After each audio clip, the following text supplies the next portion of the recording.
What's going on, y'all? Thank you for coming to my channel. My name is Wally, and you are now tuned into Playboy Hustlers TV. Hey, this the king of melodies beat.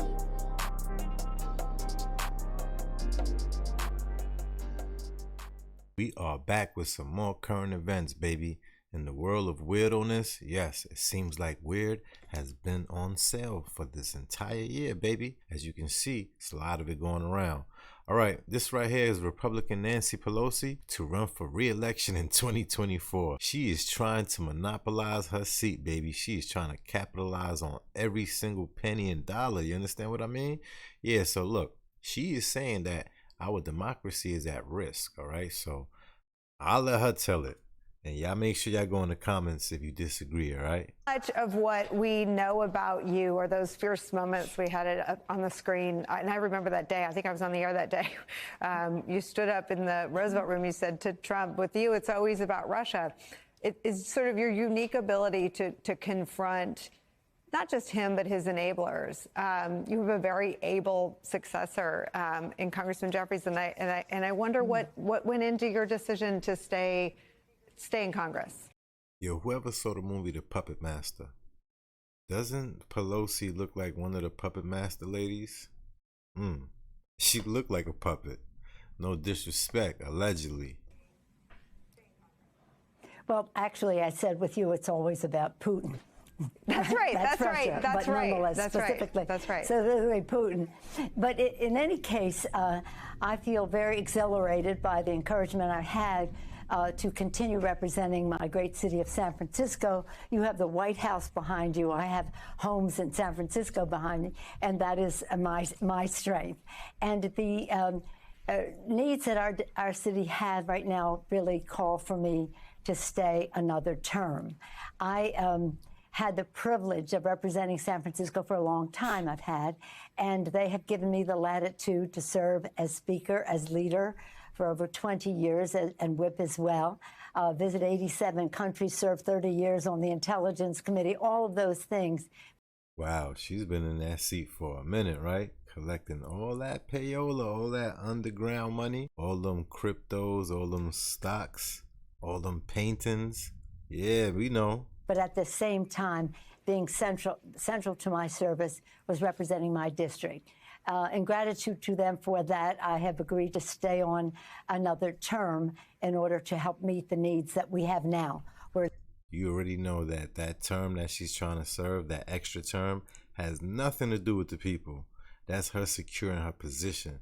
Pay attention and take notes, y'all. Don't be asleep. Resilient city, we've had AIDS, we've had earthquakes. Of course, we've all had pandemic. We intend to come out of this resilient city that we are in even better. Now, at the same time, our democracy is at risk when we talk nationally. And globally, people are concerned about what it means if our democracy is at risk, and what it means to the war in Ukraine, and what it means to our relationships with NATO, etc. Man, listen, you are part of the problem why this has happened, allegedly. And other alliances that we have. So I am motivated to do everything I can to win this election. I think it's urgent for our democracy, for our relationships worldwide, and more importantly, for every kitchen table discussion in our country about America's working families. When they say they're going to do everything they can, kind of scares me sometimes, because what is the everything you can? What are you really doing that we can't see? To offset what the Republicans are trying to do. Right now, they're trying to undo the IRA, the Inflation Reduction Act, which means they would raise the cost of prescription drugs for seniors. They would offset what we're doing to protect the planet from the climate crisis. Yo, you hear what she's doing right now? This is jokes to me, because it seems like the elderly gets used all the time. And it's the same rhetoric, the same catalyst. It's always prescription drugs. And then now with this climate thing that they're always hustling. They've been doing this climate control since I was a kid. I think it was called something else before. Before climate control, it was another word. Y'all go in the comments and put it in there. I know y'all know what I'm talking about. So there's urgency in terms of my city, our issues here, and the global There you go. It was global warming and climate control. I forgot which one came before which. Conflict between democracy and autocracy. So let's start with San Francisco, as you know, is my hometown. It's my most favorite place on earth. I'm a UC Berkeley grad and a Bay Area native. And it does need voices and powerful people in Washington. What is your prescription for helping the city from within? I mean, it is the subject of constant attack segments on conservative media. And the tragedy to me seems like they can find enough examples of the most heinous things they want to say about our beautiful city to further the smears and the attacks. How do you turn San Francisco around? Well, let me just say that these attacks are not unusual from the right. We have the New York Times having a field day about one thing or another in San Francisco, and we wonder about them too. But nonetheless, the fact is we do have an isolated situation in the downtown San Francisco, in the Tenderloin district and the rest. And we have just said to the people there and the rest who are very much concerned about it, that if there is crime and there is violence and there are drugs, there will be arrest, and that's the way it is. And it doesn't matter if the person is documented or not, they will be prosecuted. And that's something that we brought in that from the Justice Department, the Operation Overdrive, to address that problem. So it's about mental health issues that lead to homelessness, it's about drug use that lead to homelessness, about affordable housing, and we are providing housing, and people have to accept it, and if they don't, then there's the ability to take them off the street. Now, don't forget, when everything was shut down, these are the people right here who was in control of your pockets. They the ones who say you can and can't make money. And if you re-elect this person, you are delusional. That's all I can say. This has nothing to do with any party. This has to do with the individual mindset that we're dealing with at hand, baby. Wake up already, man. And taking them off the street takes some drug use off the streets, some drug sales off the streets. But the fentanyl issue is not just confined to San Francisco. It's a national issue, and we all have to work together. And that's why I'm concerned about what the Republicans are doing in Congress, because their shutdown or their cuts and all the rest will limit our ability to fight the fentanyl crisis. All right, number one, you can't fight an object. You can't fight a product. You understand what I mean? It's either you're going to do something about the producer, the production, or stay out the way, because you trying to sound like you care really shows that you don't. I just hope you see this. Which is an assault.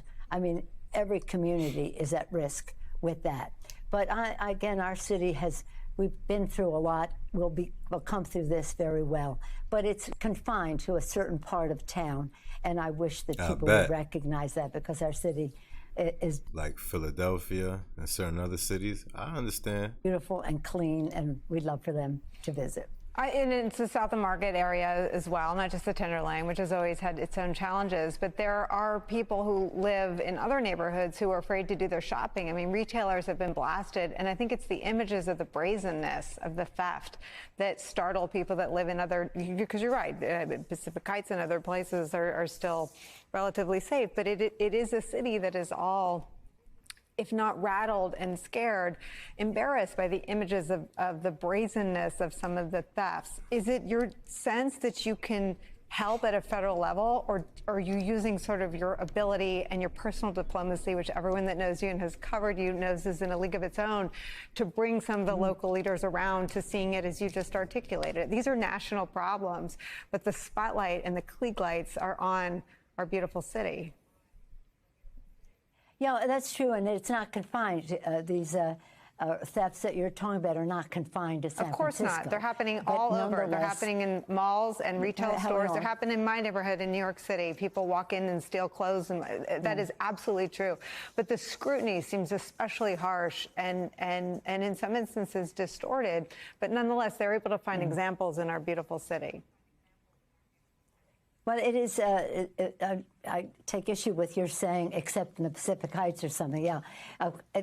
There are There are issues there as Your well. husband was brutally attacked. This crime is indiscriminate. Right. Yeah, she's trying to really dismiss everything, and the reporter's like letting her know, you forgot about these things? Discriminate. It is discriminate. But the fact is that what we are focusing on right now is the fentanyl issue, the crime, the violence that goes with it. The other issues are issues that we have to deal with, and that's in our city and other cities. That makes no sense. She said these are the issues that we're dealing with now, but the other issues are the other issues we just have to deal with. Are y'all not catching on? Cities, actually, our crime rate is lower than most cities. Most people don't know that because that's not what the press has to say about it. And that's not really important. Every city likes to play with numbers. I don't ever believe when they say crime is down, I still see things happening. Just because the numbers went down, it's still happening. It didn't stop. So pay attention, y'all. When election is around, they play with numbers and suddenly everything is down, right? Pay attention. But we're very proud of our city. We have great unity and a decision to get the job done. And that's really important because lots of times we have some debates about one thing and another, but right now we're of one mind. It's over. Yeah.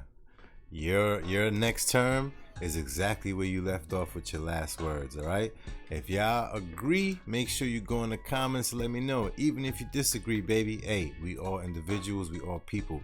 I love everybody, all right? There's no hate on my channel. We only spread love, baby. With that being said, make sure you like, comment, share, subscribe to the channel. And don't forget, hit that notification bell, baby. I will see you in the next one. And if you want to support the channel any further, make sure you go hit the link in my description. You could buy me a coffee or you could join the Patreon. I'll see you in the next one. Love, y'all.